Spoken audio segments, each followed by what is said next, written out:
ეს არის ახალი 9-ზე მომავალ კვირას სრულიად საქართველოს კათოლიკოს პატრიარქი მმართველ პარტიას, ოპოზიციას, მთავრობას, მხედრობას ბაგრატის ტაძარში ელოდება. ამის შესახებ უწმინდესმა სამების ტაძარში საკვირაო ქადაგებისას განაცხადა.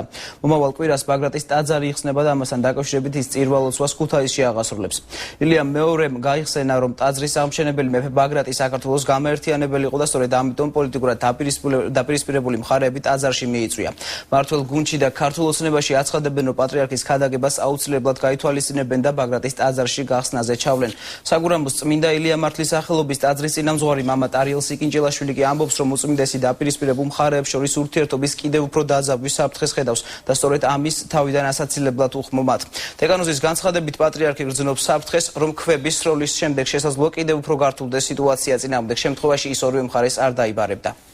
მომავალ კვირას იხსნება ბაგრატის ტაძარი. მე ვიხნები იქ. კათოლიკოს პატრიარქმა საკვირაო ქადაგებისას ოპოზიცია, მმართველი პარტია, მთავრობა და მხედრობა მომავალ კვირას ბაგრატის ტაძარში დაიბარა. ილია მეორემ ხაზი გაუსვა, რომ ტაძრის აღმშენებელი მეფე ბაგრატი საქართველოს გამაერთიანებელი იყო. მეფე ბაგრატი ამშენებელი ამ ტაძრისა არის საქართველოს გამაერთიანებელი. ამიტომ ყველას გიწევთ იქ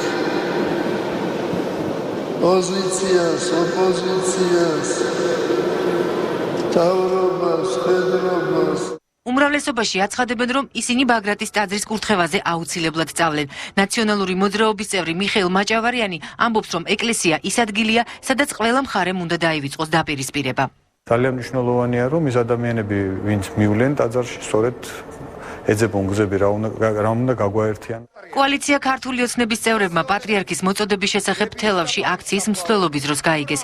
როგორც თინა ხიდაშელმა მეცხრე არხის პირდაპირ ეთერში განაცხადა, თუ პატრიარქმა იქადაგა, რომ ოპოზიცია ბაგრატის ტაძარში უნდა ჩავიდეს, კოალიციის წევრები მომავალ კვირას იქ იქნებიან.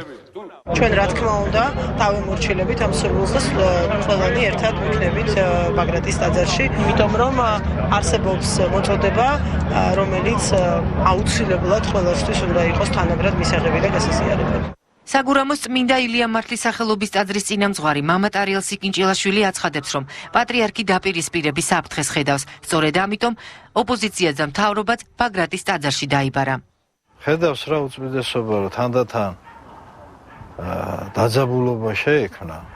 გადაწყვიტა, რომ როგორც მამამ თავის შვილებს მოუხმოს, რომ აღარ ისროლონ ქვა. შეიძლება რაღაცას გრძნობს მისი უწმინდესობა და ამიტომაც გახდა აუცილებელი და საჭირო ის, რომ მოუხმოს.